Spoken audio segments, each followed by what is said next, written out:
Hi, I'm Meagan Fitzgerald and I'm an artist and art therapist. I've known I wanted to do art my whole life.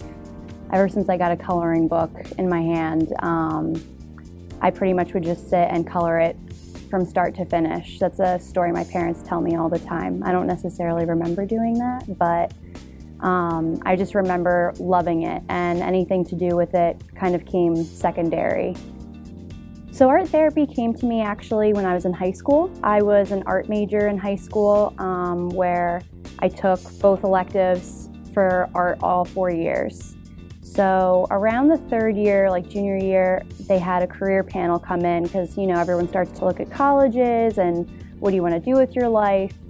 And I knew I loved art, but I didn't want to just do art, I guess, for somebody else. And I guess that's what I took other professions as, was I saw it as, you know, someone was always telling me what to do, what to paint, what to draw, how to draw it, and I didn't like that. I always liked the fact that my art was my own expression. So when we had the career day, an art therapist came in, and I had loved psychology previously to that.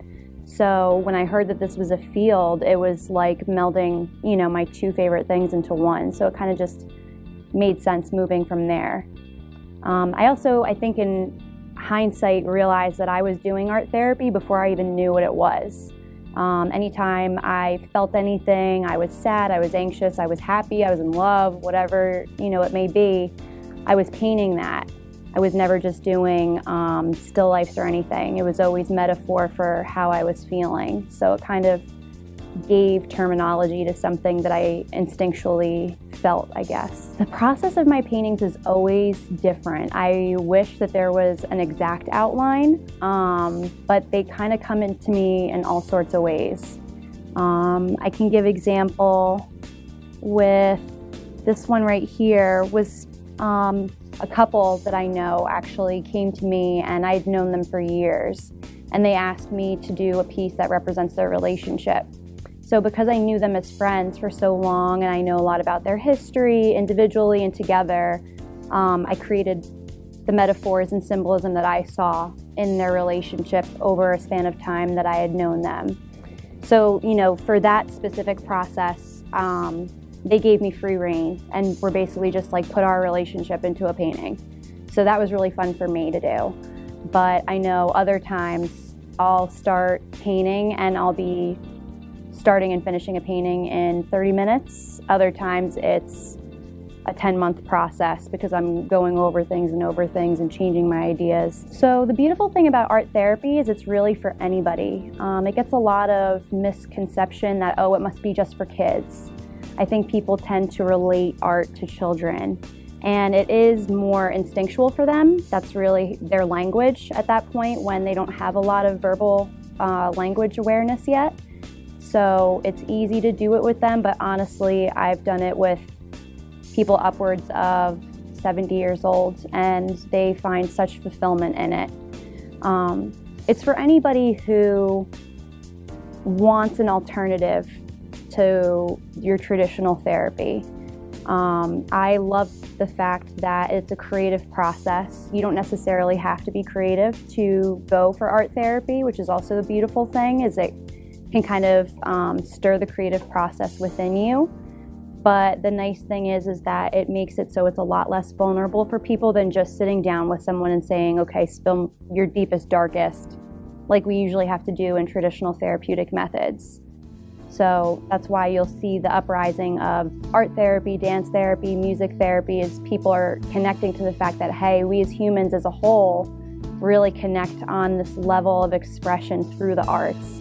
Why don't we create a therapeutic process around that? So I try to teach mindfulness a lot in my therapeutic practice. I think it's a really great coping skill first and foremost, and that's usually a huge part of therapy, is learning different ways to cope, because whatever brings you into therapy is clearly making you uncomfortable to some degree. So it's how we deal with that uncomfort while we're working on it. So usually I try and start that off pretty quickly with just, you know, telling people that, you know, our mind is constantly a rat race. We're going from past to future to present, all over again. And when we slow things down, we're able to tap into an awareness that we really can't tap into when we're multitasking at all points of the day.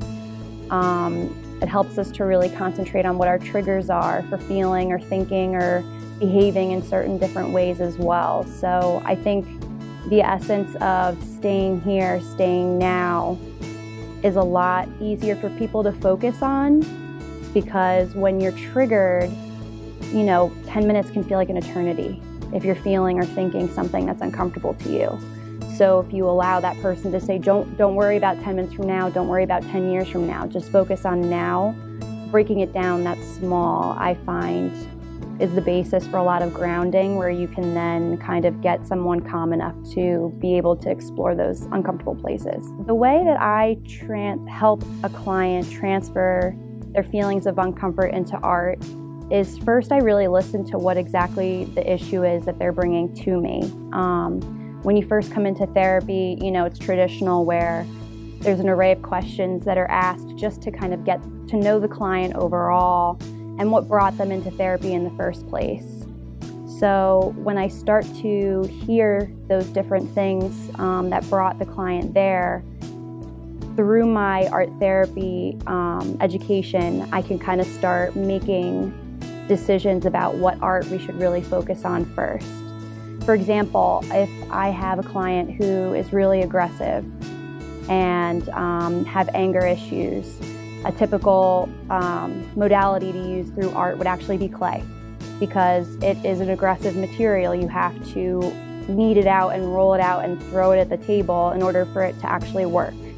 So the beauty of that is that it transfers the client's anger and aggression onto something that's safe, where then once they can kind of let that out and we're talking as they're making something, it kind of naturally allows them to dig up what's really underneath all of that feeling.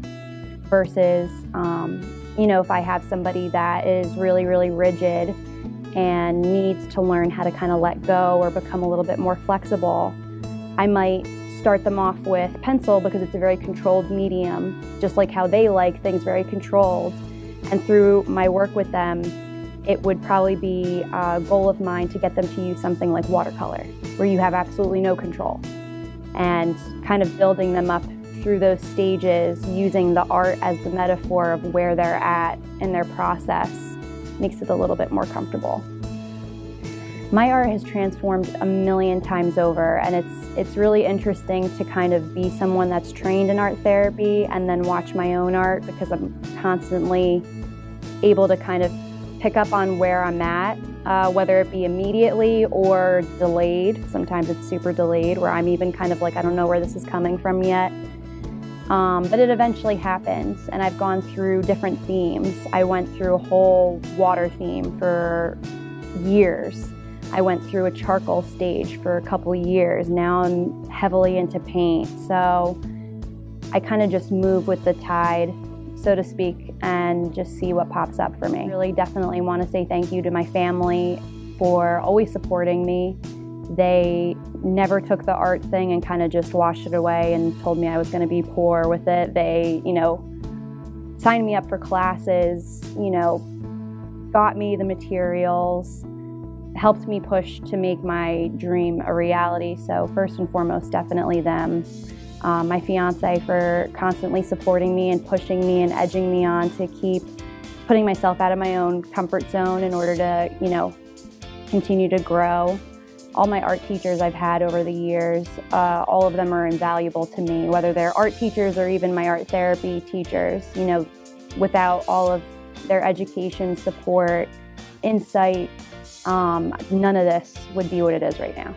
My advice for someone who wants to start painting is to have fun with it, honestly, because I think with painting or with anything, when there's an expectation of something needs to look like, or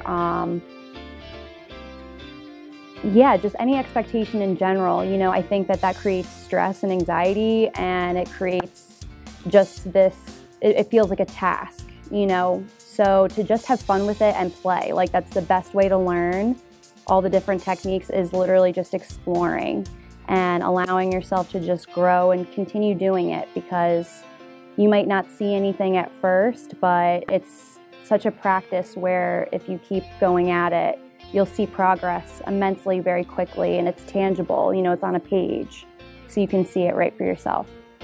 And don't forget to check out my live painting on artistnationtv.com.